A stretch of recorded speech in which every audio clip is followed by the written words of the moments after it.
그리스도인들은 그리스도인에 주어지는 정체성이 있습니다. 오늘날 교회가 세상의 조롱거리가 되는 것을 보면 목회자로서 참 마음이 아픕니다. 그 가장 중요한 이유 한 가지가 무엇인가 하면 우리가 그리스도인으로서의 정체성을 잃어버렸기 때문이에요.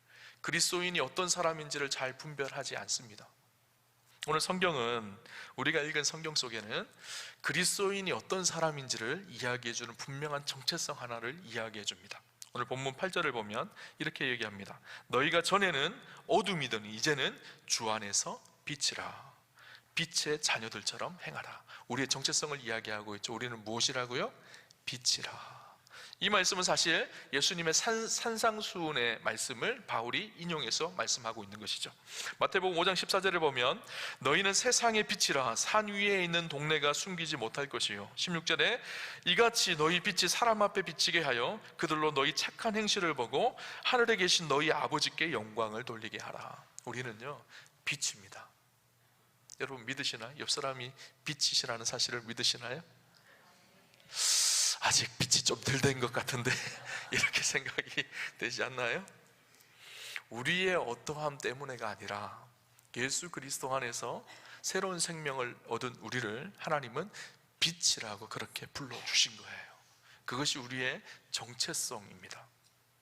빛이기에 마땅히 빛의 자녀들처럼 행하라고 성경은 우리에게 이야기하고 있는 것이죠. 골로새서에서는 골로새서 1장 13절 14절에서 우리 그리스도인들을 이렇게 얘기합니다. 그가 우리를 흑암의 권세에서 건져내사 그의 사랑의 아들의 나라로 옮기셨으니 그 아들 안에서 우리가 속량 곧 제사함을 얻었도다. 우리가 원래 어둠의 나라에 속해 있던 우리의 인생이었는데 그리스도께서 십자가의 죽으심으로 우리의 죄를 속량하셨다는 거예요. 값을 지불하고 사셨다라는 거예요. 그래서 이제는 하나님의 아들의 나라로 옮겨진 존재가 되어졌다라는 거예요. 아직 내 안에 미숙함이 있고 연약함이 있지만 저와 여러분의 분명한 정체성이 있습니다. 그것이 무엇인가 하면 빛이고 빛의 자녀들이라는 사실이에요. 과거에 하나님을 떠난 우리의 모습을 생각해 보십시오. 참 부끄러운 인생을 살았던 것이 우리의 인생입니다. 그러나 그리스도께서 우리를 위해 십자가에 죽으시고 그분을 믿음으로 우리가 하나님의 자녀가 되어졌습니다. 하나님의 백성이 되어졌죠. 이제는 어둠에 속했던 우리를 빛의 자녀로 부르셔서 빛의 자녀가 되게 하신 거예요. 그것이 정체성이에요. 빛의 자녀가 되었기에 이제는 빛의 자녀들처럼 오늘 본문은 행하라고 말합니다. 본문 속에 빛의 자녀들처럼 행하라 이 말이요, 어떤 사람은 그렇게 생각해요. 아직 내가 빛의 자녀는 아니지만 빛의 자녀들처럼 흉내내라 이렇게 들리기도 하는데 그런 말이 아니에요. 우리가 그리스도 안에서 이미 빛의 자녀가 되어졌습니다. 그런데 거기에 합당하고 거기에 걸맞는 행동을 삶으로 행하라는 것을 이야기하고 있는 것이죠. 제가 우암교회 담임 목사입니다. 우암교회 담임 목사이기 때문에 우암교회 담임 목사를 정체성을 가지고 있기 때문에 모든 일들을 할 때마다 굉장히 신중하고 조심합니다. 혹시나 나의 이 모습이 하나님의 영광을 가리는 일이 되어질 수도 있고, 혹시나 나의 이 모습이 우암교회라는 교회의 영광을 가리는 일이 될 수도 있기 때문이에요. 우암교회 담임 목사에 걸맞는 행동과 삶을 하게 되는 것처럼 저와 여러분이 이미 하나님의 자녀가 되어져서 하나님의 백성이 되어졌어요. 빛의 자녀가 되어졌어요. 그러니까 이제 그 빛의 자녀로서의 걸맞는 삶을 살아라는 거예요. 그래서 빛의 자녀들처럼 행동해라, 오늘 성경 본문은 우리에게 말씀하고 있죠. 여러분, 오늘날 우리 그리스도인들이 세상 속에 그렇게 영향력 있는 삶을 살지 못하는 중요한 이유 한 가지가요, 우리가 누구인지 그 정체성을 잃어버리고 살기 때문이에요. 헨리 나우에는요, 마음의 길이라는 책에서 이렇게 얘기합니다. 오늘날 왜 빛의 자녀라는 사람들이 그렇게 쉽게 어둠의 자식들과 함께 동화되어 가는가? 그 이유는 자기 정체성이 분명치 못하기 때문이다. 우리가 빛의 자녀이고 하나님의 백성 되었다는 이 정체성을 잃어버리고 살기 때문이에요. 제가 만약에 우아함교회 담임 목사라는 정체성을 잃어버리고 산다고 생각해보세요. 내 멋대로, 내 욕심대로, 내 마음대로 산다고 생각을 해보세요. 사람들이 손가락질 할 거예요. 우아함교회 담임 목사라는 사람이 저렇게 다닌다고. 그죠? 그것처럼 우리가 그리스도인으로 하나님의 자녀로서, 빛의 자녀로서 이미 부름을 받고 빛의 자녀가 되었음에도 불구하고 많은 사람들이 그 정체성을 잊어버리고 살아간다는 것이죠. 오늘 본문은요, 우리가 그 빛의 자녀로서 행하는 삶이 어떤 것인지를 우리에게 말씀해 주고 있습니다. 1절에 보면 이렇게 말씀합니다.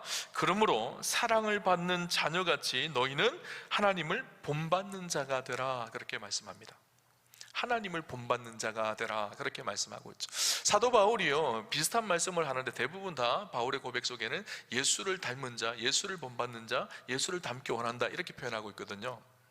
빌립보서에서도 그렇고 고린도전서에서도 그렇고 데살로니가전서에서도 다 예수를 닮으라, 이렇게 표현하고 있는데 독특하게 오늘 본문 속에서는 하나님을 본받는 사람이 되라, 그렇게 말씀하고 있어요. 이 본문이요, 사실은 사도 바울은 이 예수님께서 선포하신 산상수훈의 말씀을 확장시키고 있는 말씀이에요. 그래서 아까 말씀드린 것처럼 예수님이 우리를 빛이라고 부르신 그 말씀을 확장해서 우리가 빛의 자녀들처럼 행하라고 말씀하고 있잖아요. 동시에 산상수훈에 뭐라고 말씀하고 있는가 하면 예수님이 이렇게 말씀하십니다. 마태복음 5장 48절에 보면 하늘에 계신 아버지께서 완전하신 것처럼 완전하라. 그리고 누가복음 6장 36절에 아버지께서 자비로우신 것 같이 자비로운 사람이 되라, 그렇게 말씀합니다. 하나님이 완전하신 것처럼 그렇게 완전한 삶을 살아라, 그렇게 말씀하시죠. 그 말씀이 확장되어져서 하나님을 본받는 자가 되라, 그렇게 말씀하고 있는 것이죠. 이것이 빛의 자녀의 삶을 사는 것이라고 말하고 있는 거예요. 이 본받다라는 말이에요, 헬라어로는 미메테스라는 단어인데 이 미모스라는 말에 확장되어진 말입니다. 그 말의 의미가 모방자라는 뜻이에요. 닮는 자라는 뜻입니다. 그래서 영어 성경에 보면 imitators of God 이렇게 돼 있어요. 여러분, 이미테이션 하죠. 똑같이 만들어낸 것, 이미테이션. 우리가 하나님과 그렇게 똑같이 만들어져서 똑같은 삶을 살아가는 것, 이것이 그리스도인의 삶, 빛의 자녀로의 삶이라는 것을 오늘 본문은 이야기해주고 있는 거예요. 그래서 그 빛의 자녀로서의 삶, 하나님을 본받는 삶의 특징 두 가지가 있습니다. 하나님이 어떤 분이신지를 보면 알 수가 있어요. 첫 번째, 하나님의 독특한 특징 한 가지가 있죠. 하나님은 어떤 분이실까요? 하나님은 거룩하신 하나님이세요. 그래서 우리가 하나님의 그 거룩함을 본받고 살아가는 것, 이것이 빛의 자녀의 삶이라는 것을 이야기합니다. 오늘 첫 번째, 빛의 자녀들은 하나님의 거룩한 삶을 사는 것이죠. 3절에서 5절 말씀을 보면 이렇게 말합니다. 음행과 온갖 더러운 것과 탐욕은 너희 중에서 그 이름조차도 부르지 말라. 이는 성도에게 마땅한 바니라. 누추함과 어리석은 말이나 희롱의 말이 마땅치 아니하니 오히려 감사하는 말을 하라. 너희도 정녕 이것을 알거니와 음행하는 자나 더러운 자나 탐하는 자나 곧 우상 숭배자는 다 그리스도와 하나님의 나라에서 기업을 얻지 못하리라. 음란한 탐욕, 욕심, 음행, 이런 것들을 이야기하죠. 빛의 자녀들은 그렇게 사는 사람들이 아니라는 거예요. 하나님을 닮아서 거룩하게 사는 사람들이라는 거예요. 하나님의 속성은 거룩입니다. 그래서 우리가 잘 아는 것처럼 레위기 19장 2절에 보면 내가 거룩하니 너희도 거룩하라, 하나님께서 그렇게 우리에게 말씀하셨죠. 하나님의 속성은요, 거룩하신 하나님이십니다. 이 거룩이라는 단어가요, 히브리어로는 카도시라는 단어거든요. 카도시라는 단어는 둘을 잘라서 A와 B를 나누다라는 거예요. 그래서 A와 B가 다르다라는 거예요. 죄악된 세상과 하나님은 다르신 분이십니다. 거룩하신 분이십니다. 깨끗하신 분이십니다. 죄된 세상 속에서 하나님의 거룩하심을 우리는 구분해야 되는 것이죠. 그렇지만 중요한 하나님의 거룩한 속성 한 가지가 있어요. 그분은 다르시지만 죄악된 세상과 완전히 다르셔서 깨끗하고 거룩하신 분이시지만 하나님의 거룩의 속성 한 가지는 무엇인가 하면 거룩하시고 다르신 하나님이 역사 속에 들어오셔서 죄악된 세상 속에 함께 하신다라는 거예요. 그래서 이스라엘 백성들이 출애굽하고 광야를 지나잖아요. 광야를 지날 때 이스라엘 백성들이 행군할 때 그 가운데에 무엇이 있었죠? 법궤가 있고 성막이 있었어요. 진을 칠 때마다 항상 가운데에 법궤를 넣고 성막을 만듭니다. 그리고 그 주변에 이스라엘 백성들이 진을 쳤죠. 무슨 말일까요?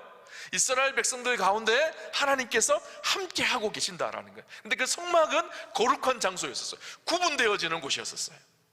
하나님은요, 우리와 함께 하시는 분이세요. 그러나 죄악에 물들지 않은 거룩하시고 구분되시는 분이세요. 이것이 하나님의 거룩의 속성입니다.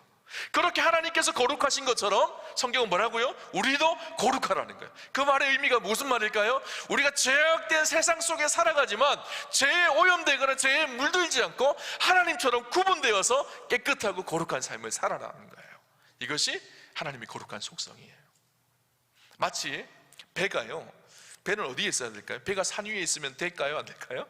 안 되죠. 배는 바다 위에 있어야 합니다. 그런데 중요한 것이 있어요. 배는 바다 위에 떠 있지만 바닷물이 배 위로 넘어 들어오면 될까요? 안 될까요? 그러면 침몰하게 가라앉습니다.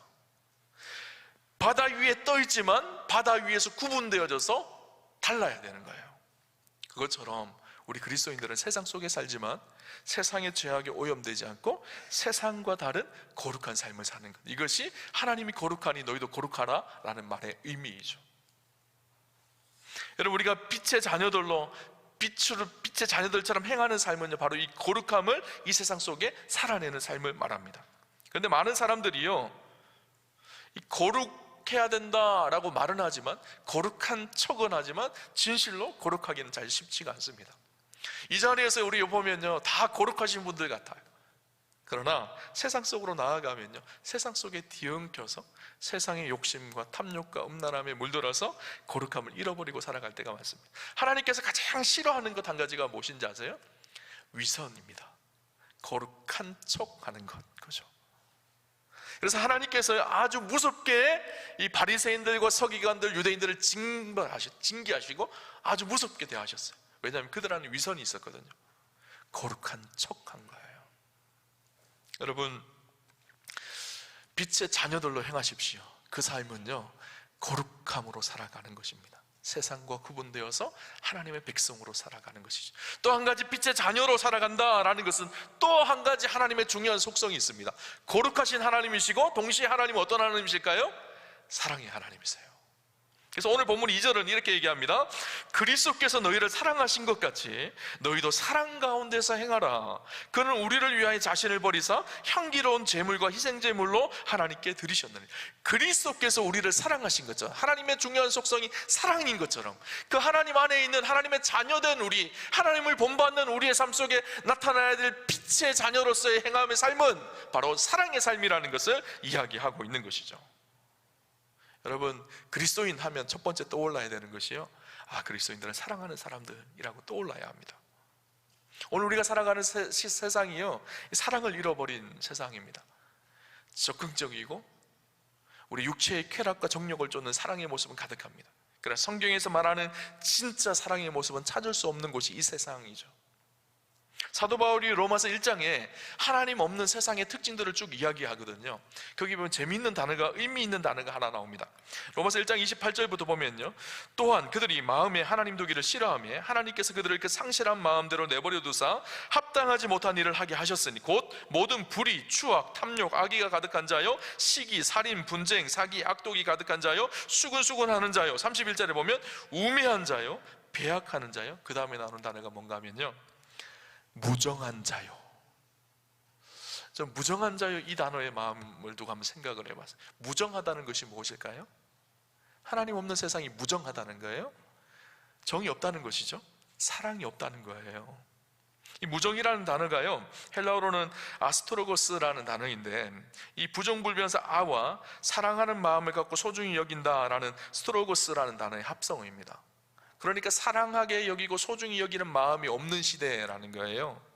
하나님 없는 악한 시대의 특징 한 가지가 무정하다는 거예요. 오늘 우리가 살아가는 세상이 얼마나 무정한가요? 얼마나 이기적인가요? 얼마나 자기중심적인가요? 모든 것을 자기의 기준에 두고 자기중심적으로 판단하고 정죄하고 싸우고 분쟁하고 다투는 일에는 앞장서지만 사랑하고 용납하고 용서하는 일에는 뒤에 서 있습니다. 세상이 그렇다라는 거예요. 여러분, 윤동주 시인을 잘 아시죠? 윤동주 시인을 참 좋아하는데, 윤동주 시인이 크리스찬이잖아요, 그죠? 윤동주 시인의 시들을 보면요, 그 속에 크리스찬의 삶의 성찰에 대한 이야기들이 굉장히 많이 나옵니다. 윤동주 시인의 대표적인 시가 서시라는 시잖아요. 서시에 보면 이렇게 기록을 합니다. 죽는 날까지 하늘을 우러러 한 점 부끄러움이 없기를. 잎새에 이는 바람에도 나는 괴로워했다. 별을 노래하는 마음으로 모든 죽어가는 것을 사랑해야지. 그리고 나한테 주어진 길을 걸어가야겠다. 오늘 밤에도 별이 바람에 스치운다. 두 가지를 중요하게 이야기를 해요. 첫 번째는 거룩함이에요. 뭐라고 얘기하는가 하면, 하늘을 우러러 한 점 부끄러움이 없기를 잎새에 이는 바람에도 나는 괴로워했다. 하늘을 우러러, 이 무슨 말일까요? 하나님 앞에서라는 말이에요. 하나님 앞에서 한 점 부끄러움이 없기를. 잎새에 이는 작은 바람에도 괴로워했다는 거예요. 자기의 삶 속에 스치는 작은 바람, 작은 죄악됨, 이것 때문에도 괴로워하며 힘들어했다라는 거예요.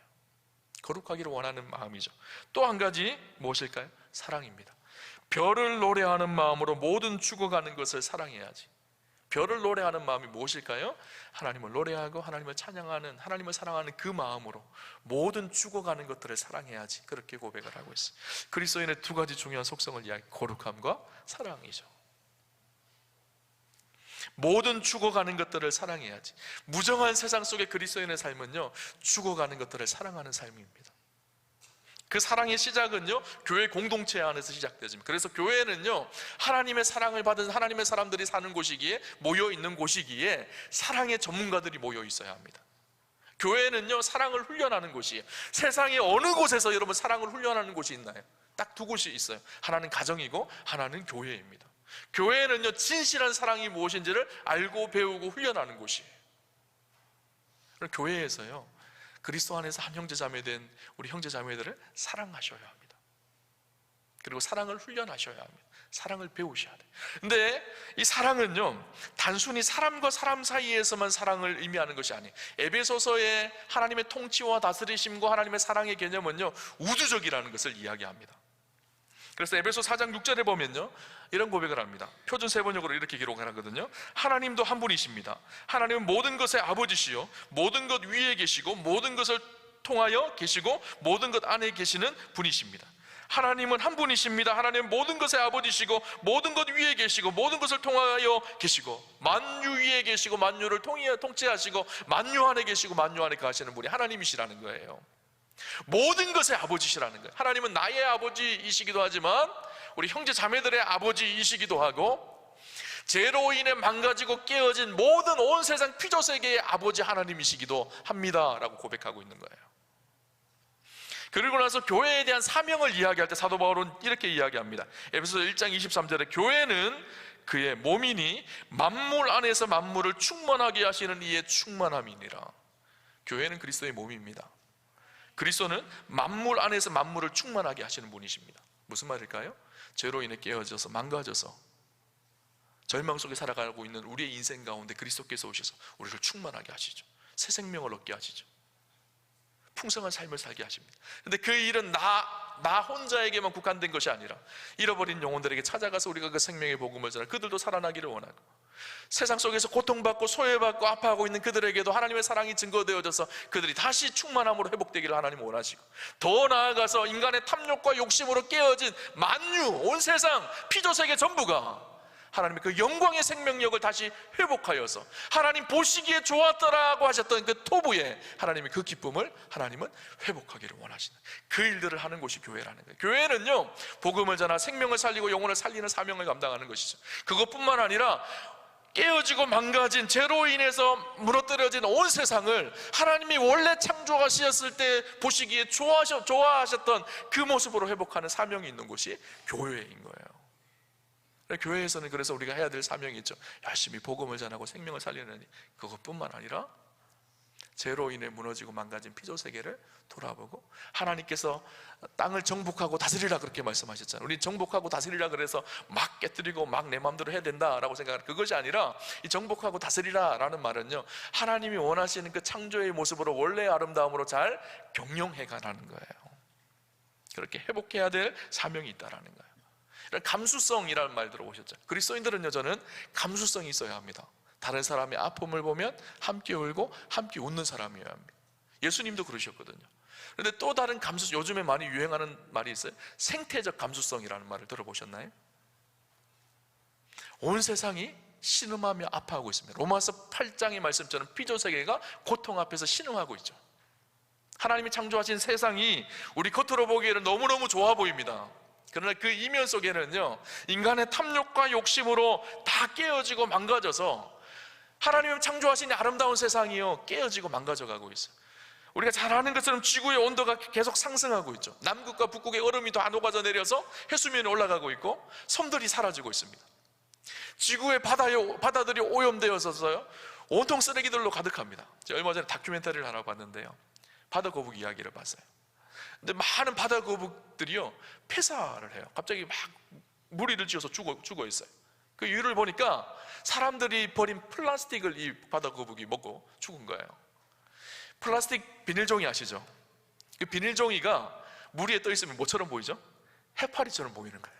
바다 거북의 주 음식 한 가지가 해파리거든요. 그러니까 해파리인 줄 알고 그것을 잡아먹는 거예요.